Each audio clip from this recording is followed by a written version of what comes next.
Okay, it seems that Sue is having issues, so I'm going to be the one introducing today until Sue is able to take over. So hello, everyone. Can you hear me? Perfect. So my name is Alejandro Campos Garcia. I am the Associate Director of Human Rights and EDI at Royal Roads. It is my privilege to welcome you to our Pride Keynote address with Dr. Robert Mizzi, who I will introduce shortly. To begin in a good way, I would like to take a moment to recognize that Royal Roads University campus is on the traditional lands of the Lekwungen-speaking ancestors and families from Songhees and Esquimalt nations. It is with gratitude that we live, work, and learn here, where the past, present, and future of Indigenous and non-Indigenous students, faculty, and staff come together. I would also like to acknowledge myself in this particular case for basically being the one organizing this event. This has been an event that I have been in my mind for many months, and I have been in conversation with Dr. Mizzi, who accepted to be our keynote speaker, and I'm really, really glad that he accepted to be the person giving this address today. I think his research is incredibly timely for us. It's timely for the moment Canada is living in this particular time. And I think it's going to be an essential moment for learning for all of us. So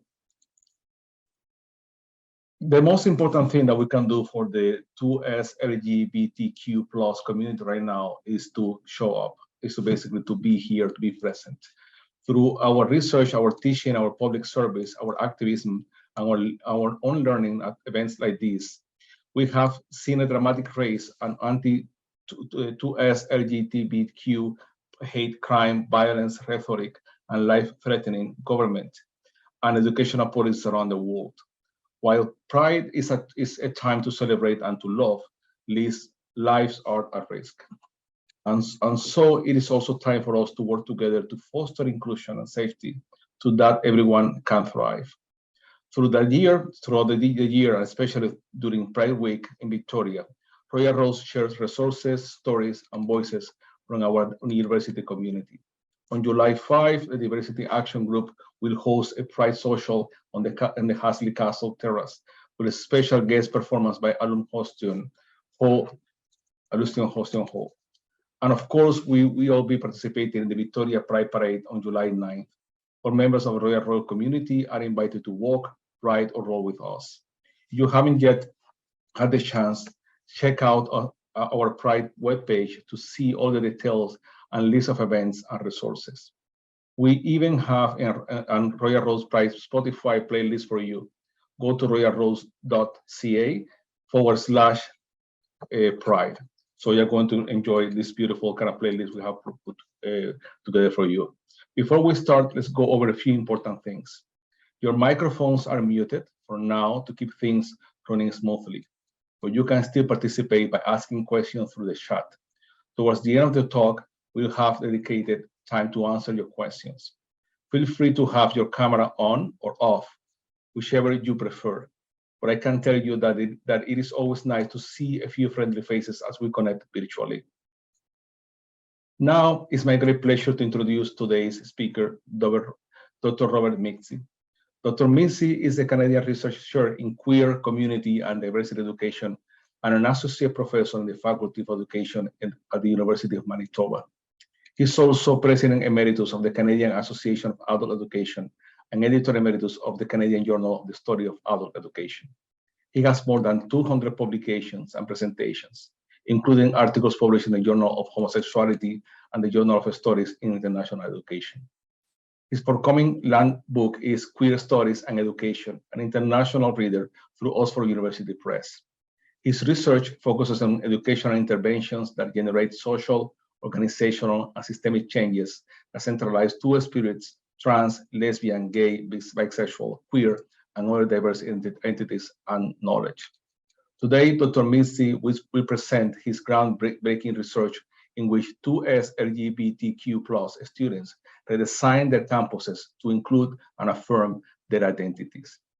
He will also share recommendations for revolutionizing EDI policies and programs by considering spatial dimensions. Please join me in welcoming Robert Dr. Mizzi.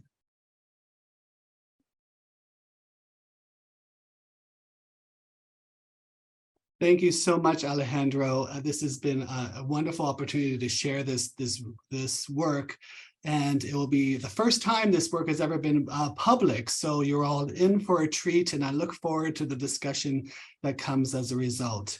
I'm just going to share screen now, so hopefully you would be able to see that if you don't mind. Alejandro, if you can see, okay, thank you very much, Jennifer.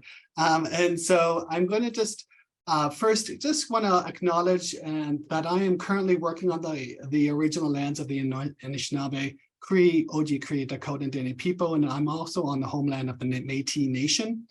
I dedicate myself to move forward in partnership with Indigenous communities in the spirit of reconciliation and collaboration.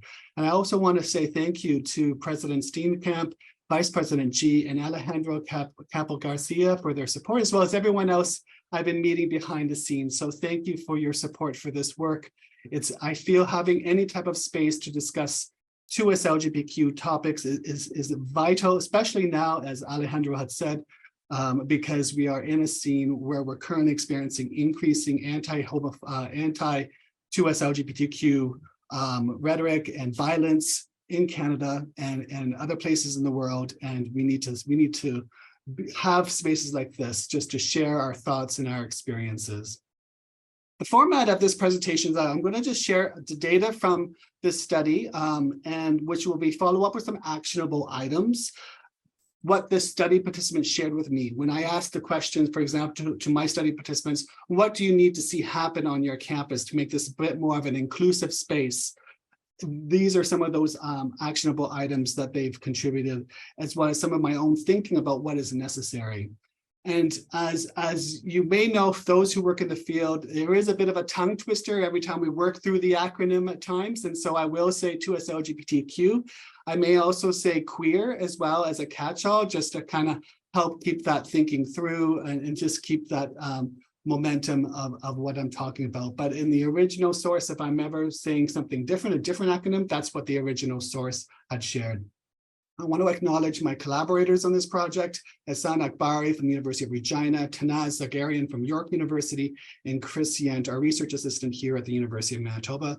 And of course, I have to acknowledge that this is a funded study from the Social Sciences and Humanities Research Council of Canada. So I'm very thankful that they saw value in this project and funded it as well. So I've already displayed my email address if you want to write me, as well as my Twitter handle if you're on Twitter. I'm also on LinkedIn as well, and Instagram. So I'm really quite getting out there. And I also have my website if you want to take a look at my publications, which is robertmizzi.com.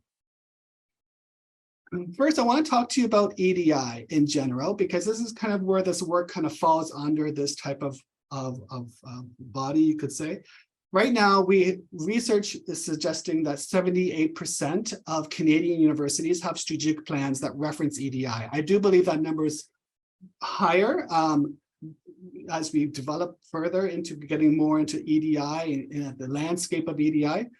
But right now, what we have confirmed is 78%. And while these policy developments have been good intentions behind them, they've been regarded as a form of cosmetic diversity, whereby there may be some superficial language changes, but nothing substantial or long-term. A part of the problem is that EDI discourses hollow out, reduce, and homogenize social identities, and they also make identity more acceptable for academic programs. So there's this kind of tendency to just make it a little bit more palpable for people who want to learn more about diversity, but we want to see more of a deep inclusion. That's where I'm trying to get us heading towards through some of the research I'm going to talk to you about today. So you may see some of my bullets here about what has been happening around EDI. So it has been relatively widespread, but I just want to point out that when I was looking at and starting the impetus for this research, that spatial awareness is hardly ever taken into consideration within these 4 dimensions of EDI, and it needs to be a cross-cutting approach. It can't be a standalone topic. It has to be cutting across all of those 4 different types of approaches to EDI. I just want to acknowledge first that Pride at RRU is doing some really interesting work. I combed through your website and found some really fabulous resources and interesting things that you're doing, and that's what brought me here was RRU Pride, the annual Pride celebration. So I'm happy to be sharing some of this work today, and also see some of that commitment to making towards 2SLGBTQ people throughout the year.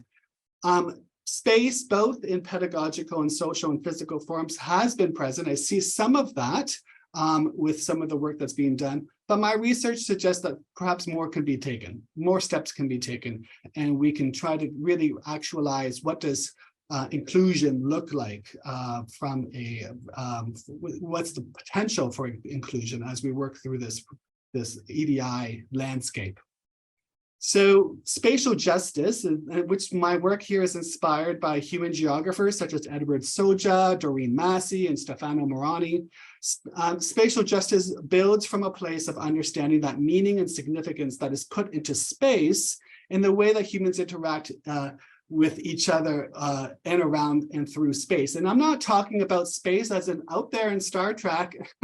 I'm thinking more about space just around us right now, where you are currently in your worlds, and where what's everything around us. So it's the space that we're physically in right now. Space is a part of life, and can be viewed actually as quite political. When designing redesigning a building for accessibility, for example, there could be discussions around cost, heritage, necessity, and what's the bottom line. Space, but to me, that means that spatial analysis is valuable because it's so political. Where space is relational and it's interactive between the human and non-human parts within our current world. How we move, how we interact, and how we can perceive the world all matters and shape our interactions. Spatial justice is grounded in questions about how space forms power relationships and impacts interactions among different groups of people. How space is negotiated, planned, designed, managed, and all the cultural attributes within space all become important elements to discover and discuss when you're bringing a spatial justice lens. It's interesting because whenever I'm talking about this project or this, just locally here at the University of Manitoba, so many people have said that they've never had a chance to even speak to designers when there's a new building going up or a new space being redesigned, that students are often left out of that type of discussion as to what's important. And to me, that's a miss right there, because students need to be consulted on all elements of design, because they're the ones that are really using the space. They're really engaged with it. So spatial justice on campus. This type of analysis allows us to evaluate and develop frameworks to make our communities livable and inclusive for diverse people. It permits a deep inclusion, questioning who is absent or silenced in the space and why. How can we unsettle our engagement norms, extend our networks, or invite those who may not usually be at the table?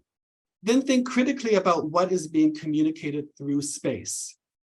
So a quick exercise for you right now, if you wanted to take part, is to look around the room where you're currently located. Just look around the walls and question, how is diversity embraced in the space that you're currently in? What is being taught through the space? So if people were to walk into your space right now, what messages are they receiving? What are they thinking is the priority here? And if you only have images or statues or names of white cisgender straight men, what sort of message is that sending to others in your space? So it is a critical analysis that we're doing here, that we have to consider how space is shaping our worlds, and how is that shaping our interactions and our value of people when they're engaging in our space. And so here's a few questions that I've posted right here to just start to spark our thinking about how the value of space can drive us into new discussions and new dialogue when we're thinking about EDI. So this study purpose was to, first off, was to advance current understandings of EDI in higher education, by analyzing how people who have multiple identifications or have multiply marginalized people, how they experience space and what spatial justice looks like for them. And as I'll explain, a call for spatial awareness in equity, diversity, and inclusion is rooted in situatedness. It's rooted in environmentalism, social and cultural factors that influence people. It's rooted in locations, the physical and the virtual space, the positionality, the social position, and the power that shape individual identities and access. And all of these elements bear influence on how people are perceiving and interacting with space, that is the campus environment. Mapping is a research method, actually, and it's rooted in critical cartography. And in this presentation, I'll be focusing on spatiality and critical cartography through the maps to actualize how mapping can function as a research method. So I'll get to that in a minute, but I wanted to first talk a little bit about why intersectionality is important. It's something that has come through from the Canada Research Chair program that has asked of all universities now to seriously give consideration to intersectionality.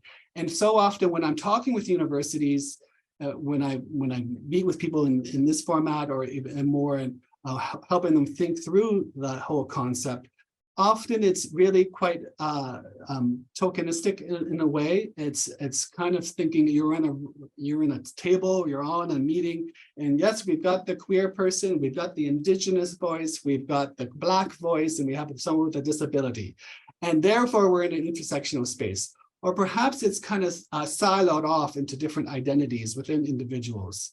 And so, but I think there's a richness here that we're missing and that we need to consider when we're thinking about intersectionality. When thinking through a queer analysis, it helps us think through queer experiences that are being coded as white, cisgender, able, middle-class, gay, and lesbian identities. It's moving beyond that and thinking a lot more plurality, a lot more diversity within these identities. It helps for people to compare the targeted programming of different minoritized groups.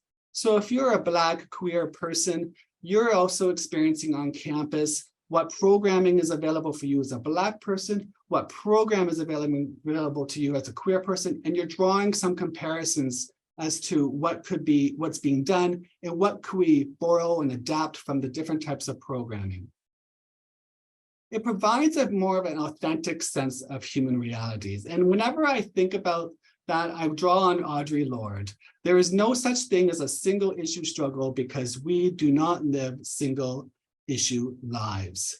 And to me, that's really hitting on the nutshell in a sense, because we are in a world of complexity and diversity, and we need to think beyond single issue and see things much more interconnected as they are.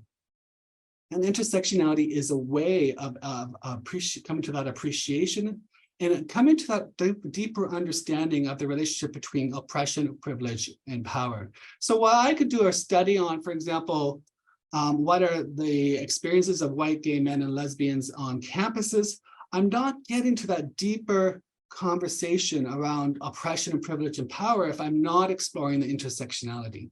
It allows us to really give some depthness that perhaps we've never really seriously considered. And that's why we need to have these types of conversations. So maps are a powerful tool for spatial analysis. By analyzing campus maps with participants, we can discuss how power relations, power structures, politics, they all interact with the lived experiences on university campuses. So here's an example from the University of Manitoba, the campus map for the Fort Garry campus. And so you could perhaps already see there's some attributes of parking, and there's different types, there's little tags around the where the buses are. And this is the EATC atrium, which is actually the engineering building. So they have a highlight there. So we start thinking through, well, how are queer people interpreting this map when they see it? So it gives us a chance to just kind of dig deeper. It's a communication device. It's an analytical inquiry into what is your experience on this campus. and we present the map, and then they can talk through and themselves as being on this map. So the study objective is to identify how physical and virtual space, the extent to which campus geography both reflects and contributes to the experience of oppression among students. And then for a look toward how does the campus geography regulate social, political, and relational realities, and what kind of changes would students with multiple identifications make to campus geographies. So this research suggests that multiply marginalized students experience structures that continue to fail to protect them, which results in a lack of resources, increase in safety concerns, ineffective knowledge development, and little investigation into equity discourses. So I'm trying to nudge the needle here around of trying to have more of an appreciation and understanding about the lives of multiply marginalized individuals. It is also akin to what is happening in the spatial justice literature, where they're saying intersectionality is becoming much more prominent and necessary for us to give some consideration to. So I conducted this study at the University of Manitoba, Brandon University, which is a small university in Brandon, Manitoba, in a small town. So we consider this more like a rural university, whereas the University of Manitoba is a research-intensive university. And the University of Winnipeg, which is right in the middle of downtown Winnipeg. So it's got a real niche area of different social economic status and diversity around the campus down in downtown Winnipeg. And so we wanted to look at how space shapes the student experience and their identities. To participate in the study, we required participants to have at least 2 or more identifications. And there I've listed them there: gender, sexuality, ability, race, indigeneity. And they are part of that equity-seeking group.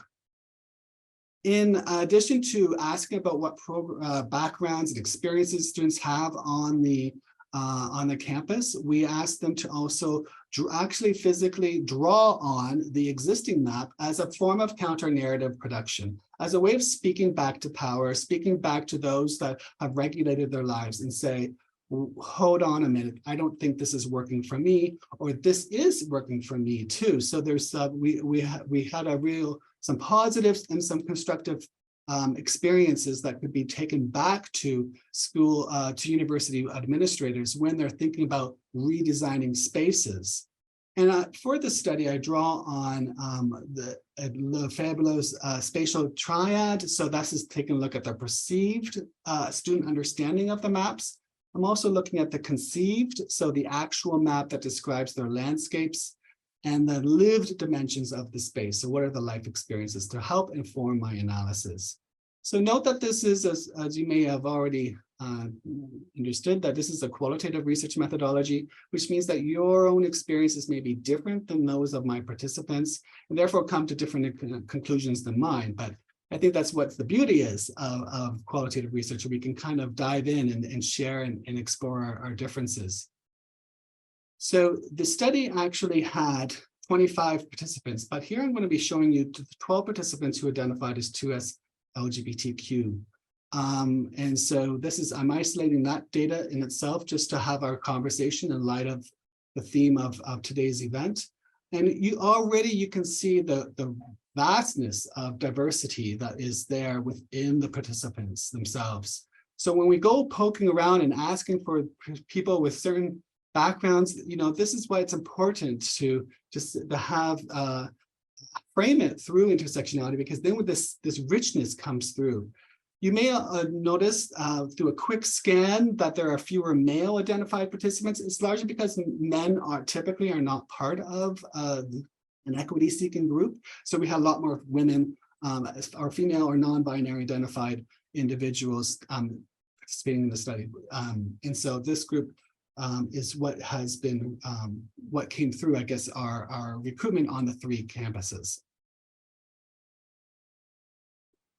So when we started to talk to the 2SLGBTQ students and began analyzing their data, we noticed several findings. And I'm going to show you the data based on what they've come up with. And I've grouped them into these 5 different types of themes. And we'll explore what they each mean in a minute. But it gives you a sense of what they're talking about. But also I'm going to follow up with some practical considerations about what the data means, because it was so important for the students who participated in this study. I mean, the whole project, not just the queer students, but they wanted to get their voice heard, and they wanted to create meaningful changes on their campuses. So in honoring their voices and their time to this study, I wanted to share also what they think needs to happen. So the first one, no surprise, because it is in a study involving intersectional queer realities, that there is a lot more understandings about what is impacting the lives of queer people. And perhaps this type of nuanced discussion is something that hasn't really been discussed as much in the larger 2SLGBTQ programming that's been going on in campuses. And it helps reframe the discussion around just only 2SLGBTQ programming to perhaps looking at students as more of a whole person inclusivity rather than just as queer. And so here's a couple of examples that I have in mind here that I'm going to share with you.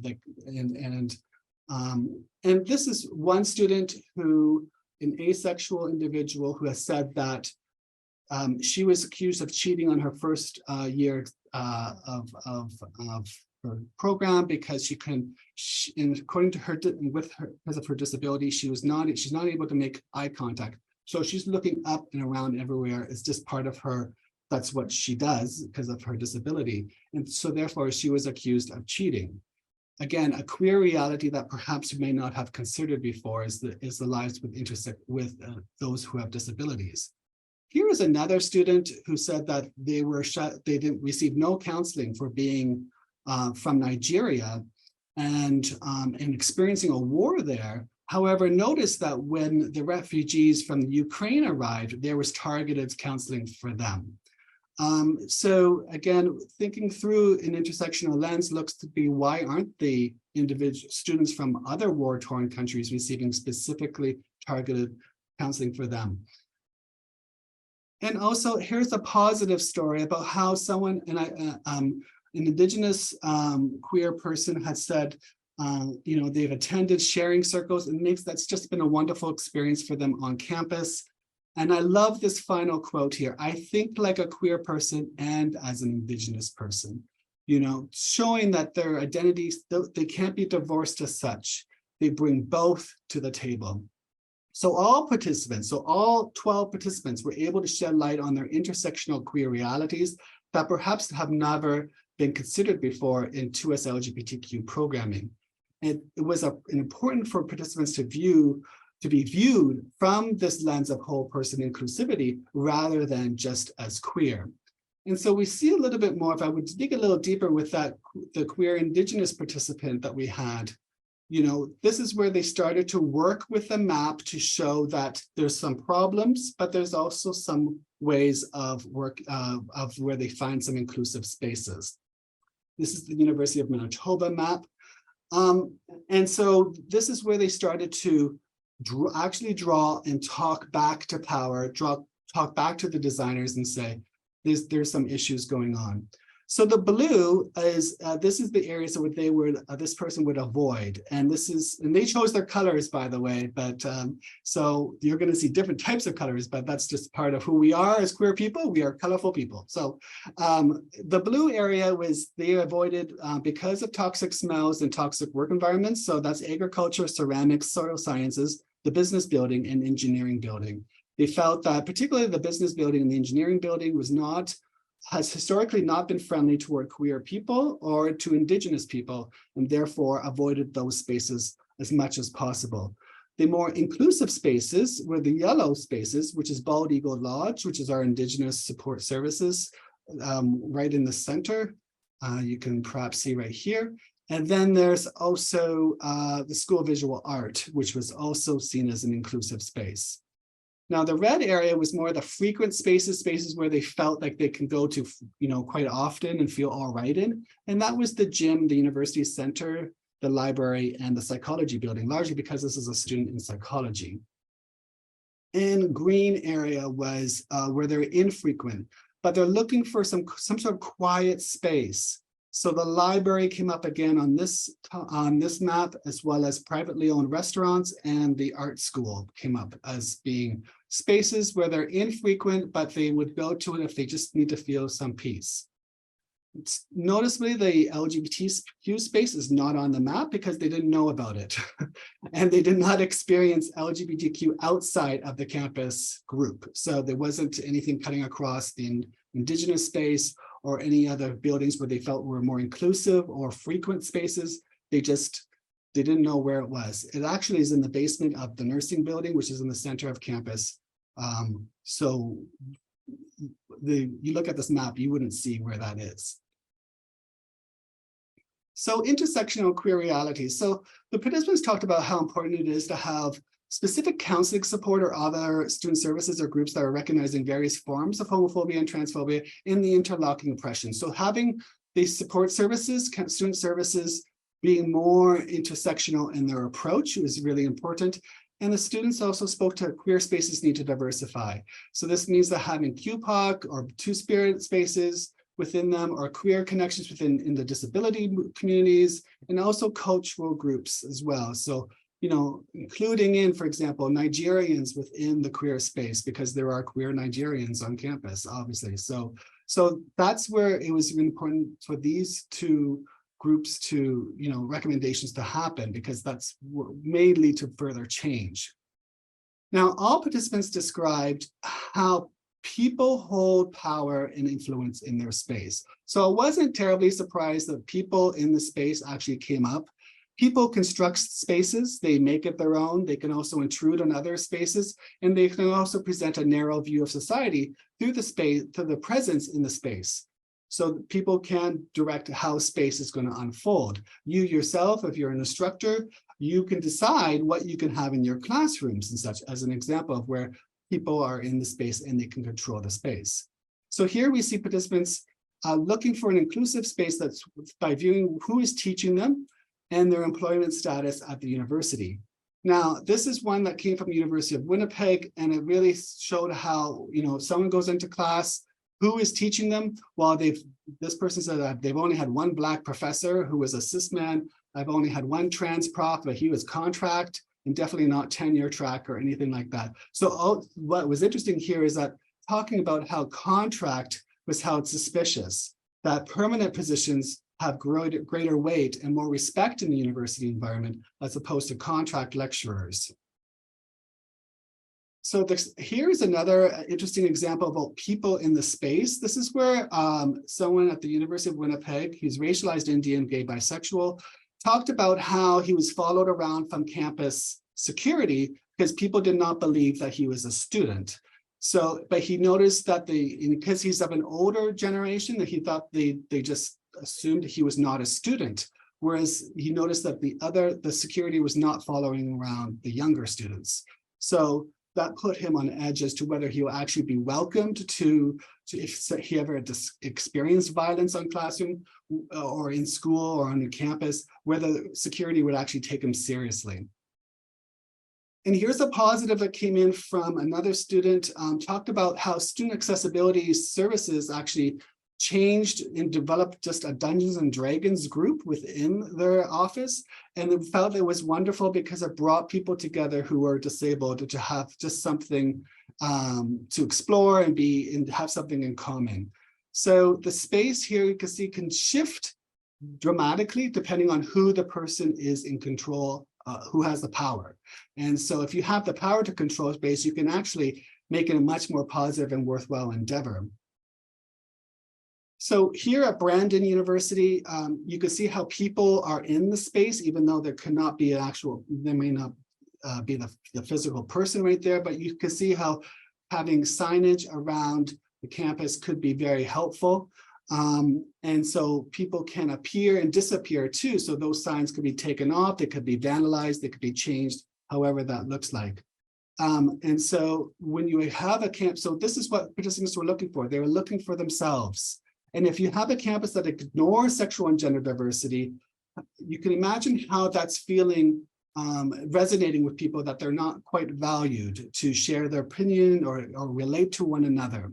So examples can be where you have just male, female statues on campus, or queer leaders are unrecognized on their buildings, and there's a general lack of queer representation across campus. So this is where the participants talked about having, it's very important to have a visual space for them to go to, and whether that's logging in or whether that's, going to finding it on the map and going to the actual space. That was really important. Also making reporting easier. One participant said to me, especially when it comes to reporting, especially they said, especially you don't know who to tell or who to voice your opinion. So it could be overwhelming and confusing to navigate like who you are reporting to, and sometimes who you have to. So making reporting of discrimination easier process, also helping students understand microaggression. That came up quite a bit, where people were not willing to report microaggression as much because they felt that was just too much work. So perhaps having some sort of understanding and empower students to report microaggression. And hiring queer faculty is just as important, because it helps the geography of the room become more representative of the broader society. Moving on, I wanted to talk about physical space and its cultural dimensions. I've already kind of shared this already because of what I mentioned about the business and engineering building. And this came up again, actually. Culture refers to the cultural environment of the schools, the values and the principles that are underpinning the space. Most participants identified the gym, the business building, the engineering building, tunnels at the University of Manitoba, the streets of the University of Winnipeg, and the religious colleges as being the least safe for them due to the heteromasculine cultural norms. Most avoided campus at night, especially for those who are disabled or who are racialized. And most participants identified the library and green spaces as being the safest for them. So here's some examples of what that could look like, both in safety and not. So this is a non-binary individual, South Asian disability, had shared that there have been mild comments here and there about the people who don't like that there's a gender inclusive bathrooms, and they would never use it because they can't be safe. And this is something I've long argued, even here at the University of Manitoba, that if we're creating these new these new spaces, which are very important, they're life-saving because people can now go to the washroom safely, there needs to be some form of pedagogy to others who need to understand why these gender inclusive washrooms are necessary. So policy needs to be pedagogical in so many ways. So that could be a sign that's posted next to the washroom, for example, just to explain why that's an important point. And here's another one that came in from racialized Indian gay bisexual male, again, going back to how the campus group for the LGBTQ students is very youth-centered. And so someone who's of an older generation may not feel comfortable going to that. And as he said, I feel kind of weird. So that's, again, a space that, to think about more of the culture of the space. And here, someone from non-binary queer disability had shared how there's St. Paul's, St. Andrews, and St. John's colleges. They're just like the religious background of like not accepting of queer people and not tied to spaces for me. So right away, that gives a really sharp impression that the religious colleges on campuses, because of the history, may not be exactly where queer people want to land or find themselves. And here's an unfortunate situation where because of the hyper managerialism that's happening on university campuses, they are locking the automatic wheelchair lifts. So as the student says, they're basically useless for anyone who needs to use the wheelchair lift. So these little interactions that happen, these little power plays, they resonate with individuals, and people, are feeling undervalued because the space just isn't being constructed in a way that appreciates and supports their identities. Here's an example of someone else who shared their views on the University of Manitoba map, where they saw a lot of redness around the frequency of visits. So the library, for example, and the gym, but also named the gym and the library as well as being the most inclusive. Again, the student did not know where the LGBTQ space was on the map. There are no signs on campus. And also you'll see that there's I always look at what's not marked from the student, so the rest of campus. And I thought, well, why isn't the rest of campus marked as being something? And for that student, it's not, the Fort Garry campus is not scent free. So that restricted movement for that student to where they can go is the two buildings that they've identified are larger. So therefore they can kind of be all right with scent of certain types in those buildings, but the other buildings are smaller. So therefore they're not engaging in those buildings. So how do you learn? How do you socialize if you cannot engage those spaces because of the scent? So another aspect of this cultural dimensions, here's an example of where there was a need for, there's now more non-binary and dedicated spaces for people on campus, but it's only once or twice a month. Yet the big beefy gym bros in the gym are there every single day, and those are the people making it an intimidating space for us. Interesting point, that was an interesting point again about the culture of space and how it can impact. Here's another case of where someone who's non-binary, they were accused of being unprofessional by wearing skirts, showing their earrings, which to me is absurd because that's exactly what their colleagues are doing. So they're being targeted, but female identifying colleagues are not being targeted for wearing skirts or showing earrings, but this person who's non-binary is. And here again, we see someone who says, as for queer communities, I feel it's very informative. I do not feel like they are not wanting to do anything. So but they're just not doing really anything than having student groups to make people feel like they could be themselves on campus. So they're just a quick comment on just having a queer group doesn't really quite make you feel like you could be yourself on campus. This is at the University of Winnipeg, and this is where we saw a little bit more of the engagement of campus because, again, it's in a downtown core of Winnipeg, so there's a lot of different types of group of people engaging in that space. So in purple, the most inclusive or the most comfortable was the LGBTQ campus space. That person actually knew where it was at the University of Winnipeg. Gym, student association, accessibility services, even though the person did not have a disability, felt that this accessibility services were among the most inclusive. Campus store and the cafes. The orange was the most busiest part of the campuses, so in the classes. So you could see in the center here, the orange is the high density. It's largely because the person feels like they're being observed a lot. For this participant, small spaces felt really stressful because they feel like there's no escape hatch or for any potentially dangerous situations. So they really try to avoid small spaces and try to just stay in the larger open spaces. And they also too avoided the night classes, just for safety reasons. So what could happen here? I think it's important for campuses to consider a gender-based analysis of space on their campuses and in their schools.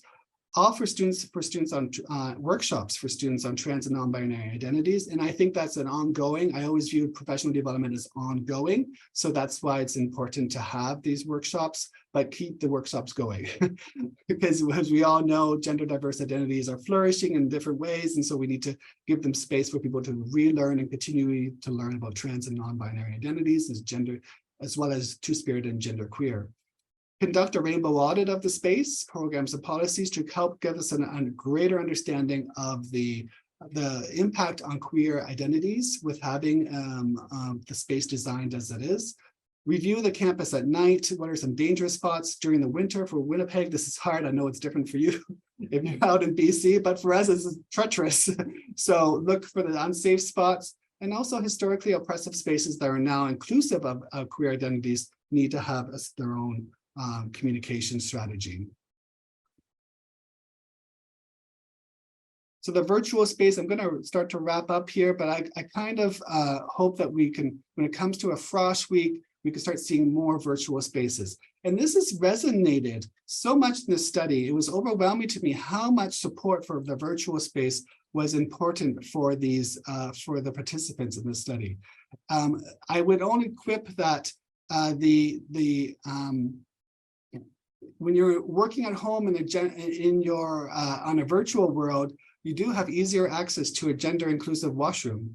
So I think that has an actual impact here. But I think that the final comment about how you invite people into your homes and you start to learn more about each other through the virtual world has some residency here. Like, I think it's important to consider ourselves as humans, going back to that whole inclusive identity whenever we're looking at each other. So find ways for student services to accent, to be more in the virtual world. Create a website for 2SLGBTQ research, a queer version of the campus map, how to report discrimination, student groups change names, things like that. More queer faculty, as well as demonstrate inclusion through having an actual virtual world in place for the 2SLGBTQ identities, and providing an ongoing exposure, not just during Pride, which is very important. So there was a lot of promise in the virtual world, but as much as it was very interesting in the sense that of that aspect of the study, the serenity piece, 10 out of the 12 students really identified they need a space that's quiet. And it was just a calm space, to find space for themselves just to reflect and to think and to be themselves, because they're immersed in an environment that's very heteronormative, cisnormative. So they need to just take a break from that and then dive back in again when they're ready. So that kept coming up. So the library, green spaces on campus, the quiet lounges and bakeries all seem to be necessary calming spaces for individuals. So I'll just move on to the next one. And but other than just to point out that this student really felt that the Indigenous Student Center cafes, quiet, and the classes are all very important spaces. They're quiet. Noticeably, the student didn't go to it that much. This is in the green, but this is that they acknowledge that they're there if they need them.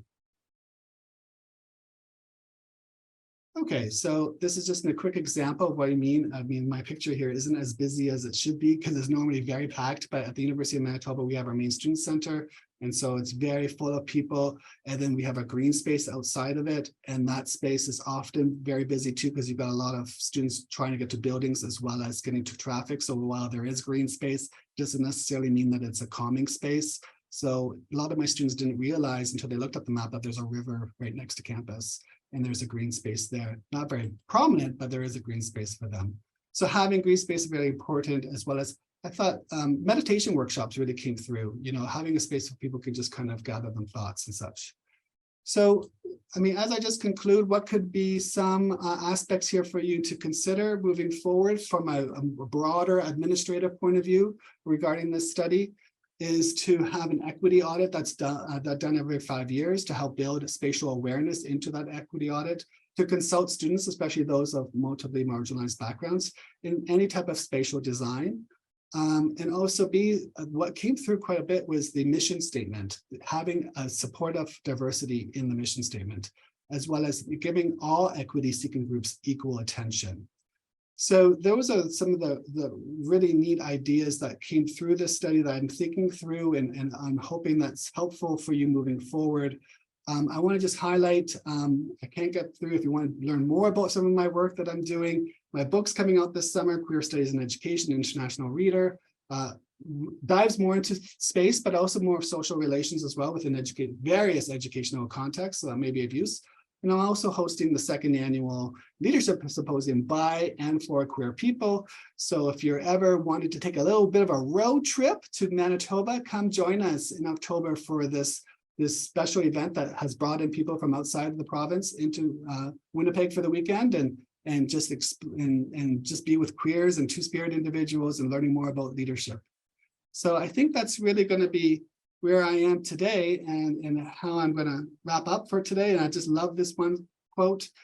I always feel better when I see that I'm in a space where the LGBTQ community is welcomed. And I think that's really important that we can walk away with. So I'll leave it there for now. And I think we'll open it up to some questions and some dialogue.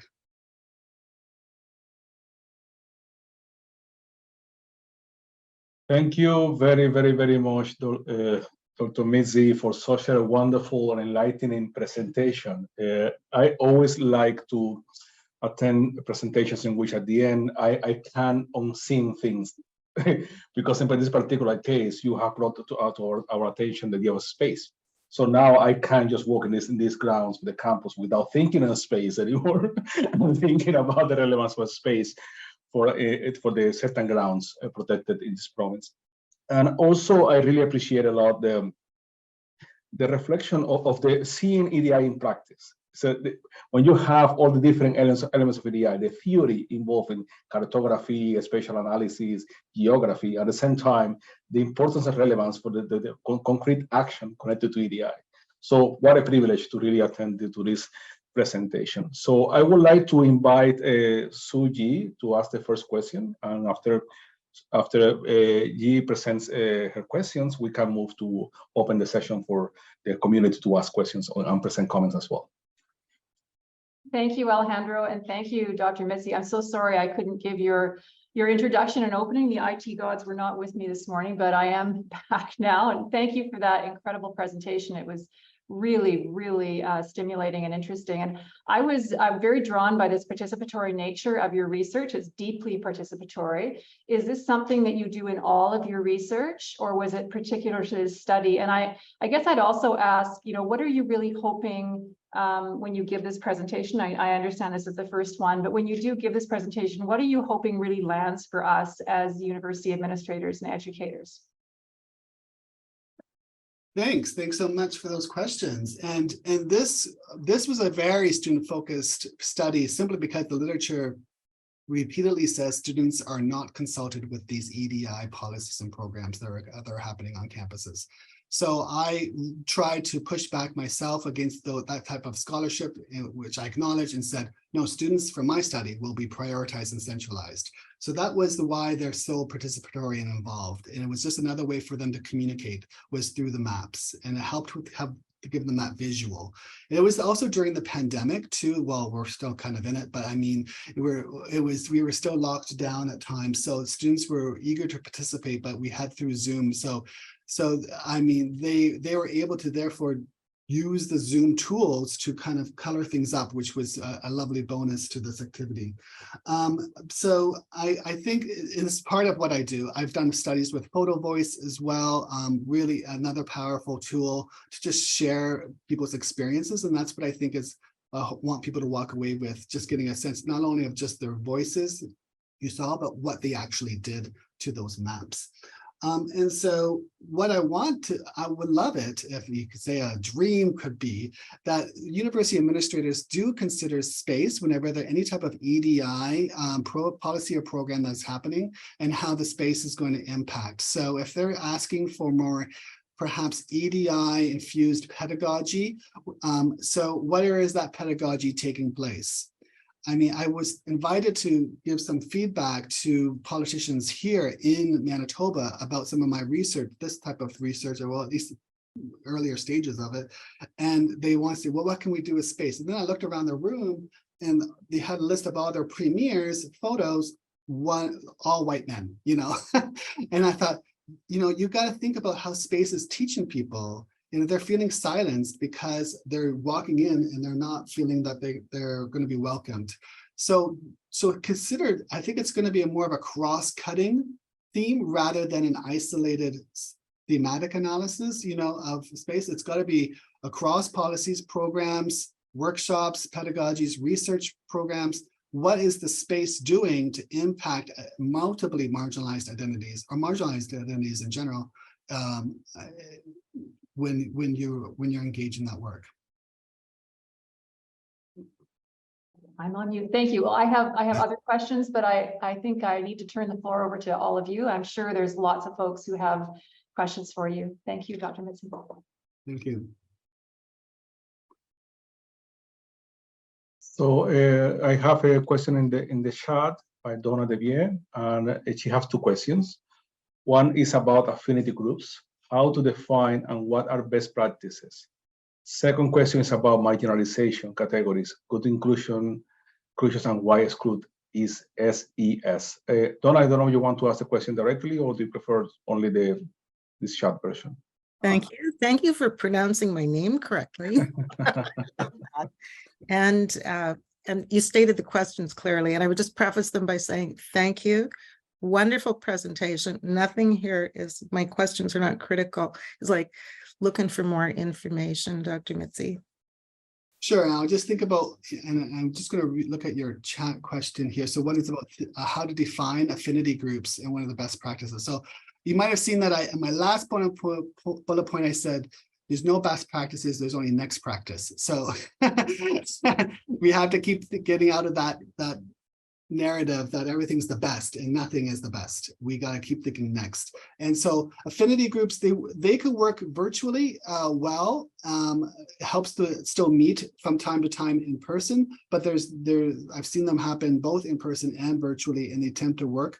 And it's really driven by the group of people that are participating. So if they want to learn more about a certain topic, they can do so. If they want to advocate more to whatever leadership is there, then that's their goal. If they just want to socialize, because especially in online learning, you're having students logging in from countries that are very staunchly homophobic and transphobic.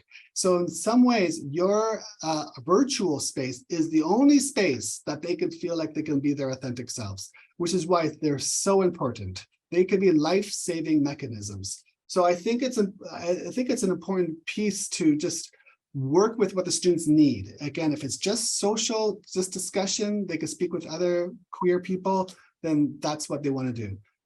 So I would say that's the response, but I think there's, like, if you look at, communities of practice are a great kind of way to lead us forward on that. Employee resource groups are another type of model that you can look at too, to see if there's something insightful there. But questions about marginalization categories, good inclusion, and why exclude SES? So can you refer to something? I mean, can you just explain a little bit more? Yes, marginalization by SES might be someone is financially challenged, broke, doesn't have the money to participate in education, and they maybe have other categories of marginalization, but why that one just wasn't noted there. And from my work in social justice, I've seen that be a problem with, I worked with youth in care for a number of years, and trying to get anywhere on a thin dime is darn near impossible. Yeah, so we went with the common assumption that everyone is involved with is an SES because they're students, and we did provide support financially to them for participating in the study so that they can, have some value from their work and their contributions, so we can honor them. So that was our general principle in a sense. I appreciate there will be students who are also participating from very wealthier backgrounds that may have something to say. But I could say most of our students were not well off whatsoever, but they're struggling to make, because when you experience multiple marginalizations, it's harder. It's a harder world. Yeah. So that's kind of how we addressed the SES question, but I think it's a really good point too. So and just before we close, I want to circle back a little bit to affinity groups. And so that would basically be a good practice, helpful one. A next one would be that the participants themselves are they're choosing their own affinity groups as opposed to being assigned to an affinity group. Oh, yes. Some kind of external party. Oh, yes. And if they choose to welcome leaders to participate or sit in on those meetings, that resonates a good deal with making sure that these affinity groups are resourced. Thank you. Thank you for those responses and for a wonderful presentation. Thank you so much. Dr. Amy Sidolka, please. Hi. So, hi, Robert. It's good to meet you. I had written you before Kasai. That's right. I was supposed to be presenting alongside you there. So I'm coming at this from two places. One is, as a prof in the business school, which has been identified as one of the most problematic areas. And then the other, I kind of live this. I have a trans kid who does not go to school now because there's just too much bullying. So I'm trying to how do I marry those things, right? So I'll say a few things. So one thing is, I think in the virtual world, we could very easily start putting banners that are like the banners on the top of our courses could be strong signalers. And I think and my personal view, but I would be curious for you, on your view, Robert, is not less pride stuff and more just normal, like normal doing like the things everyone else is doing, but the people aren't coded as sort of like heteronormative, all that stuff, you know? Two, I struggle in the business school because in a way it is the school where people do go to succeed in a very conventional way. And that sometimes does mean being conventional. And I just, it's complicated. I struggle with that. I'll just leave that there. Third, I think the key issue is around microaggressions. And I think, and sort of have been trying without success for months now, with lots of frustration, to work with the school system, not Royal Roads, but the public school system. I think there's too much, not too much, but I think the degree on pride and queer joy and spaces for queer joy is not balanced by the more normal daily threaded in things. And the problem is you either have to report or not report. And to me, the biggest thing that could be done would be people who are trained to just talk through these issues. Like, is this okay or isn't this okay? I'm not reporting it, I don't know. But then followed up. So my experience is we don't know what the actions are. So the actions tend to be like another workshop, which the research shows isn't that effective. And so I feel like those nuanced conversations that aren't about like pride in an overt way, which that's still important. It's really hard to bring them in, and it's really hard in the business school. So that's not a question, but it's sort of just, yeah, putting it out there to you. That's okay. I mean, this is a queer space, so questions come around in different ways, and just even comments are lovely too. I completely agree with all that you've shared too. I mean, and some of it is just changing the culture. So how do we change the culture toward being more inclusive? Because I think that was a common thread of, I can kind of pick out what you were saying, Amy. The culture of the school, the culture of the business school, and also the culture of the online learning as well. And so what you need there are very progressive policies to help inform, and you need ongoing professional development, and you need much more sharp awareness and to why we're creating, you know, these types of new ways of growing. But there is always going to be resistance. There's always pushback to any of this work. We're in a world that we're seeing it. How many, like in Manitoba, we're dealing with the book bans going on in public schools. So I mean, that's it's because, and it's no coincidence it's happening during our Pride. So it really is an important piece to mention, is that we have to start shifting culture. It will take a long time, unfortunately. But I would think that starting with like leadership schools that form leadership to help change that culture, but as well as but that's a long-term goal. The immediate time is getting who is on board in that space to create some meaningful change, and start forming yourselves as a community of practice or an affinity group, whatever that looks like, and then start that political momentum for change. But it is a long time and it's a lot of work. So I really support your efforts and all that you're doing. Queer joy needs more space, to be honest. Trans joy needs more space. But it does need more space, but when I go to the schools, like they point me to all the spaces of queer joy, which include great D&D clubs, but they don't address the bullying in a systemic way. So you can't access it unless you address the microaggression, unless you address the bullying, and there have to be people. It can't depend on queer people themselves to report, to heroically report and go to questioning, and so like, and then be questioned. And so, you know, so yeah. So I keep getting pointed to all the queer pride clubs, and I'm like, yeah, but if you can't go to school, you know. They're useless then. Yeah. Absolutely. Yeah. So yeah. We'll talk, Amy. Okay, good.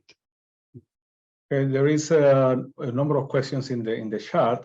I wonder if Niels Eger-Kopta, Dr. Niels, wants to ask the question directly, or if he prefers me to read the question. No, I'm. Thank you very much, Alejandro, and thank you so much, Dr. Mizzi. This is really fascinating. I'm really enjoying this, and I am actually the acting director for the School of Leadership Studies here at Royal Roads, and we are in fact engaged in looking at addressing a variety of oppressions, and including this one, and looking very much intersectionality as a way that we're working with our students.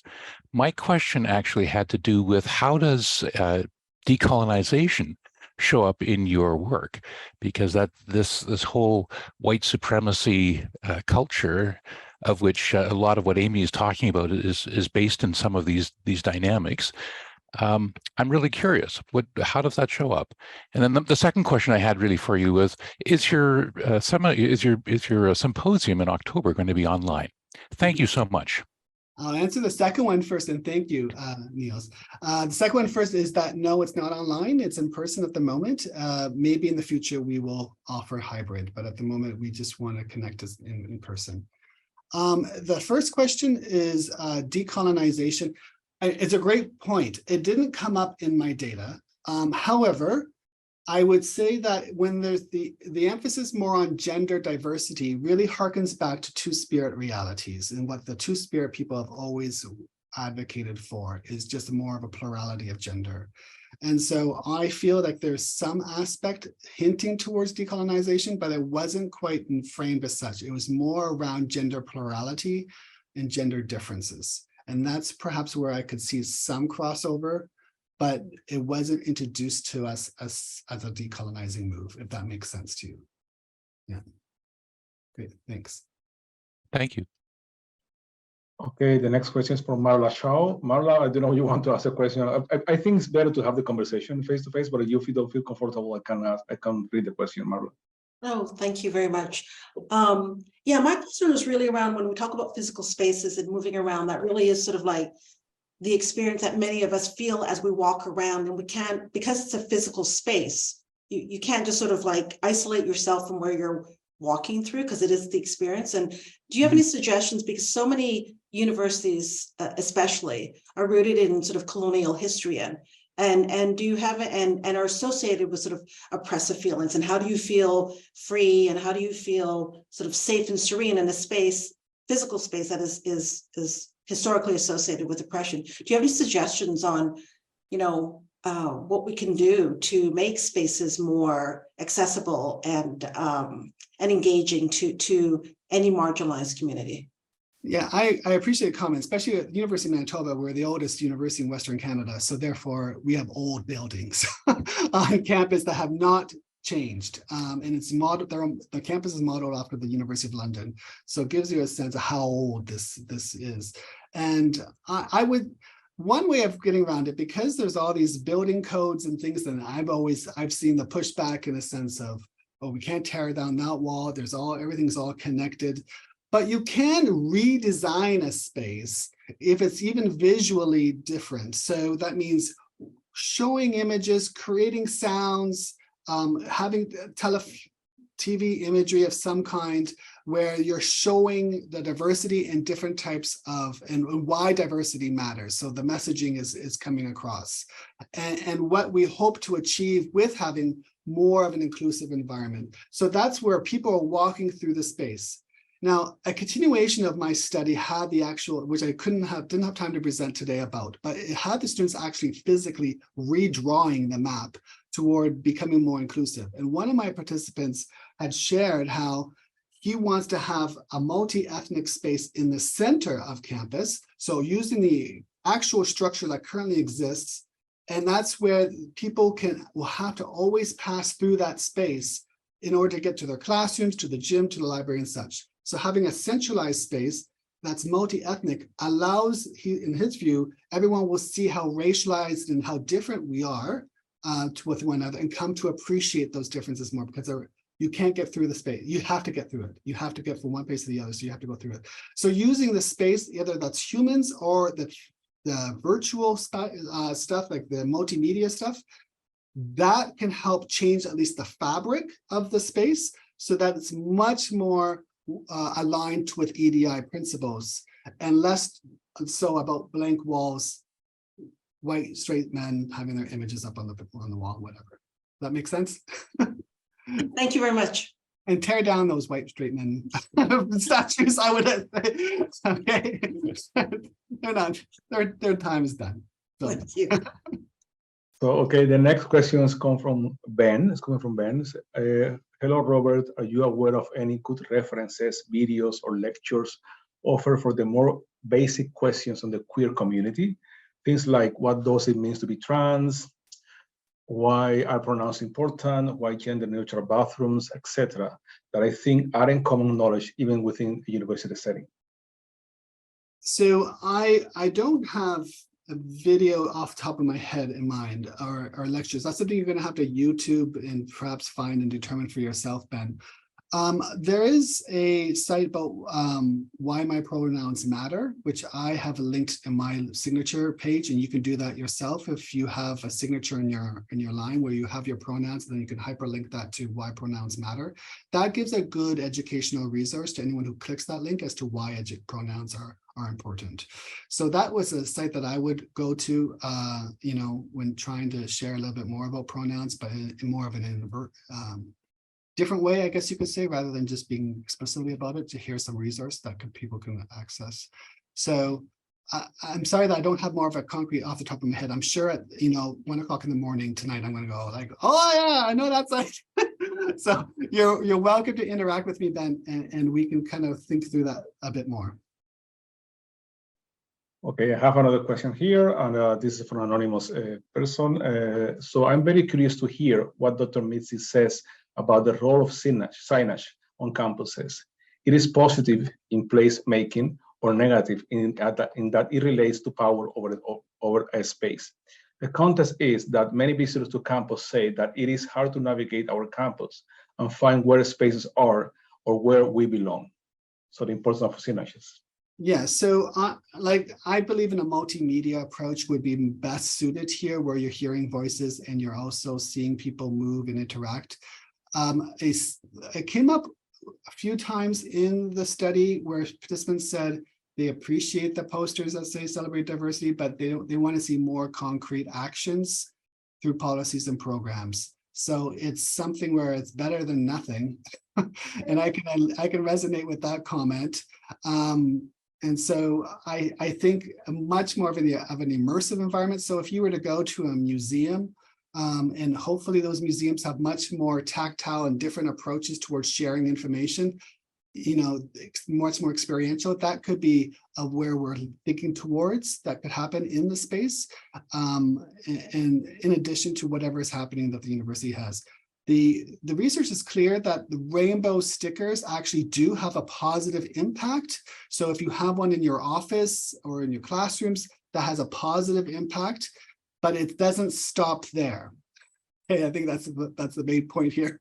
It has to have much more engagement all through the year, and it's embedded right into all your systems, pedagogies, and curriculum. Excellent. So there I have a question for Jennifer Rathwell. Jennifer, do you want me to read the question, or do you want to ask the question directly? I can swoop in. Thank you very much. I have a question similar to Marla's, built from hers. So thank you, Marla, for bringing that up.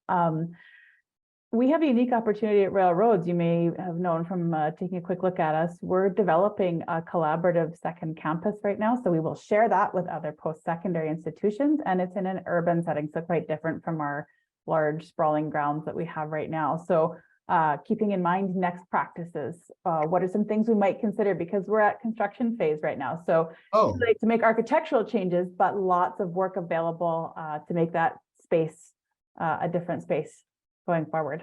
Yes, that's a brilliant opportunity, I have to say. So a project that I'm currently working on that just got funded from SSHRC is that I'm creating Canada's first queer Two-Spirit history mural in downtown Winnipeg to mobilize knowledge gained and we learned throughout the years of being queer people in Canada. So having a mural would be a fabulous way of depicting different social groups. So people are learning as you engage in that space. being aware that corners can be taboo to Indigenous groups. So having more rounded spaces, having an actual Indigenous space for students to gather in is really important, and that also includes the two-spirit identities and indigiqueer. I would also consult with the students at this stage and see what else they have to say that's needed. I acknowledge one of my participants from the University of Winnipeg who shared with me that when the University of Winnipeg gave them a BIPOC lounge, it actually was a storage closet. So, so have a BIPOC actually lounge, and that came up quite a bit. So that having that and have it visual, have it center, I think it's important there so that you're always engaging in that space, walking through it, or it's always there. And also the religious minorities, I guess having space. One of my participants was also at Brandon University who's Muslim, who said that in order to use the prayer room, they have to get a key into the prayer room, and the person who's holding the key was interpreted as being very not friendly to Muslims, and so would do a lot of microaggressions in order to prevent people from getting that key so they can pray. So I think there's a few stories there that can resonate with, now that you have this excellent opportunity to design a space, and maybe some more when I get the research published, if it's when it gets published, maybe there be some more tips there for you to consider. But we can also engage one-on-one as well. I have a question. I would like to ask a question as a practitioner. Our dear manager on EDI research, Vanessa Rogers, she has been bringing amazing scholars to provide presentations on toolkits they have been developing. Oh, yeah. I wonder if you have in mind to develop a toolkit connected to this particular knowledge you are sharing with us today. Well, so how to do mapping, how to do basically, how to connect to space, how to guide people to provide live experience kind of comments and getting expertise based on that particular kind of live experience. I mean, some of those things I was just sharing with Jennifer would be in that toolkit, but also how to do an equity audit would be of interest, as well as what is a rainbow audit and how that slightly differs. It's more of the LGBTQ lens on the equity audit. So those are things that I think would be important as part of a toolkit, and particularly around pedagogy, how we can engage space with our students as much as possible. There is always experiential learning. So you're taking students out of the classroom and into, for example, your open classrooms, or perhaps you're asking them to do virtually something in the community. Those are helpful. But I think also just being aware of where students are still going towards. So you're moving from one space to the next. What does the next space say? And so I have an activity that I run with my students where I say to go meet with community organizations and learn about how they're being inclusive of 2SLGBTQ identities. And they just think this is the most thought-provoking exercise, because the places where they go interview, the libraries, the museums, everything, they're quick to say, oh, just pride, and that's it. And so they get more critical in their approaches now as a result of that. So those are kind of some ideas of what could be formed within the toolkit of disrupting some of the walls that confine space and confines learning, and thinking more broadly, but also being aware of what's going on outside too. Does that make sense? Yeah. So Jackie Gruber, just last question, please. Oh, Jackie, hi. Oh. Hi, Robert. How are you? Good, good. Nice to see you. Nice to see you. I used to work at the University of Manitoba, in particular at Rady Faculty of Health Sciences. And I just wanted to share this one thing that I thought was a good practice that we did there. We had this big conference boardroom, and it had all the Deans of Medicine's oil paintings on it. So it was known as the White Dude's Wall. And I would hear from students how uncomfortable they would feel to go into those meetings with, really high profile meetings, and with all these images staring at them that didn't represent them at all, right? And how intimidating that was. Mm-hmm. So it took quite some time, but we engaged in consultation, and we were able to have those pictures removed. they were put somewhere else that was more appropriate to medicine. There was commentary about, looking at the past in terms of leadership roles. And we were able to engage with students from the School of Art, and they painted different depictions of medical history that were more diverse in essence as well. And so we felt that that was a really big statement because we were able to listen to our students' concerns and that they were able to share that with us and be responsive. It did take some time though, but I thought that that was just a unique way to address it as well, because it does make a big impact, as we know. It absolutely does. Thank you for sharing that story, Jackie, and I completely appreciate what you're saying there. It does have a major impact when students are in a space that is both oppressive, has a major negative impact, but a positive impact when they see themselves in the space. Yeah, thank you. Well, thank you very much, Dr. Mizzi. I'm now just inviting Suji to close this event. Thank you, Alejandro. That was a wonderful discussion. And thank you, Dr. Mizzi, for being here today to expand our understanding of 2SLGBTQ plus inclusion on university campuses through spatial awareness. It was a fascinating presentation and discussion. And thank you, Alejandro, for organizing this event. I hope we have many more in the future. Thanks to all of you for being here today, for bringing your questions, and for spending time with us in this space. I wish you all a happy Pride 100% of the year. Thank you so much.